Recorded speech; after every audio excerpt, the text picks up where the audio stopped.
So again, good day everyone. We already done about isometric drawing and oblique drawing. Now we're going to tackle what is perspective drawing. So perspective is a pictorial view seen by the observer's eyes.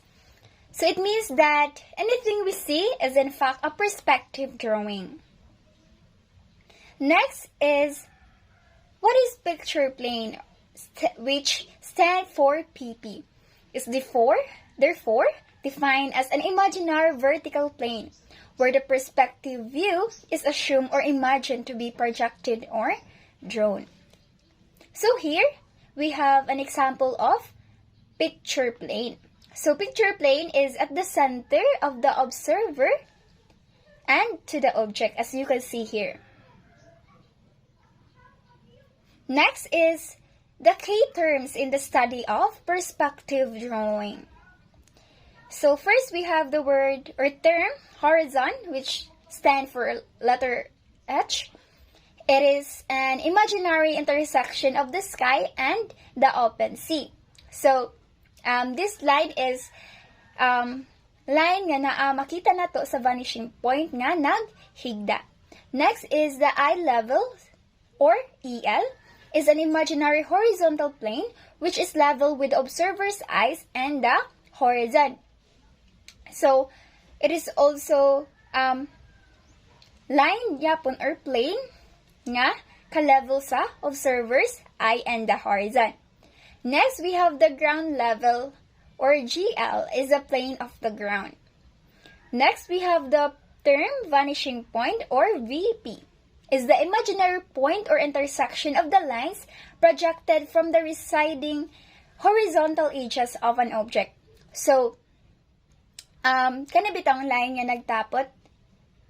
So, ang kanang point nga mag-abot sila sa center is what we call vanishing point. So next, we have the point of sight or point of vision. Is the point on the horizon or on the object which the observer is directly looking at. So, asa nagtanaw si observer, kung asa siya directly nagtanaw, mo na itong ginatawag na point of sight or point of vision. Next, we have the word or term station point or SP. Is the observer's eyes, not the point of the ground where the observer stands. So, muna niya mga components of perspective or katong mga key terms nga akong ginahisgot ganina. So, as you can see here, natay vanishing point, horizon line, center line, picture plane, and so on.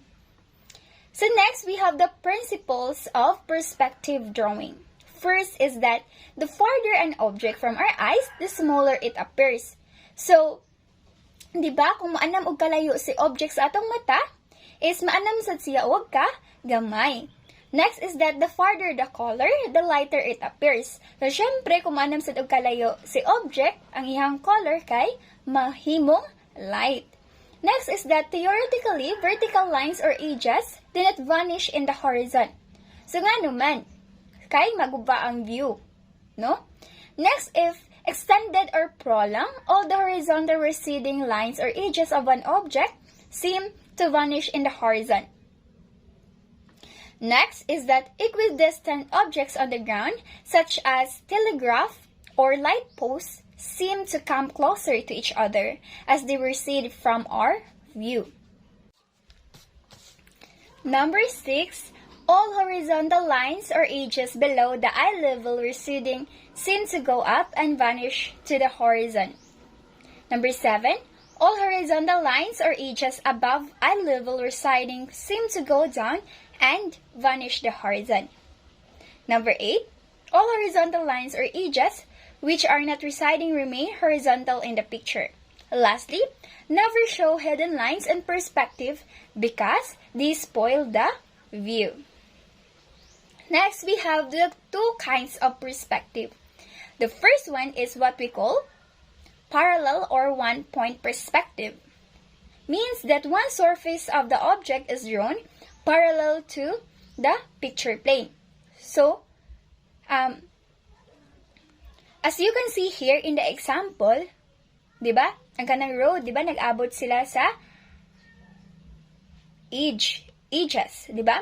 So, di ba, ara na to makita si vanishing point. So, it means that there is one perspective nga atong makita if it is a parallel kind of perspective. Next is angular or two-point perspective, which means no surface of the object is parallel to the picture plane. So, as you can see here, there is no intersection of the line. No? And then, duha sad ka point perspective ang atong makita if it is angular, as you can see in the example. Sama sa building, sa box, and the road. Diba? Duha ka line ang nagtapot. So, sayon ra kayo pag-determine sa kalainan sa duha ka kind of perspective. Sa parallel, which means one-point perspective ra siya, and sa angular gali, there is two-point perspective. Next, we have the various positions of parallel and angular perspective. So, the position of a perspective may be either below on the eye level or horizon, which is bird's eye view. Next, the above the eye level, which means man's eye view. On the eye level or worm's eye view, or the eye level passes through it man's eye view. So, as you can see in your left side, it is an example or one-point perspective nga atong ginatawag nga parallel. And in our right hand, atong makita diri no nga mga example siya sa angular, no? So, makita na to diri ang kalainan sa parallel and angular perspective. Okay? Next is perspective may also be classified as, first, we have the artist's perspective, which means is sometimes called an accurate or false perspective, because the horizontal residing lines or edges of the object, if extended or prolonged, may not vanish in the horizon. So, muna na kung ginaingon kanina nga, ito na as a principles of perspective. And always remember that the artist's perspective is an accurate or false perspective. Next one is a mechanical perspective. It is an accurate or true perspective because it is done mechanically and systematically, but the process is too complicated to be introduced in a beginner's course in drafting or engineering drawing. So, the mechanical perspective is the opposite of the artist's perspective. Kung si artist's perspective can inaccurate or false perspective, si mechanical perspective is accurate and true perspective siya. And it is not easy, no? Labaw na sa mga beginner's course in drafting or engineering drawing. Lastly, we have the semi-artist or semi-mechanical perspective as recommended for beginners.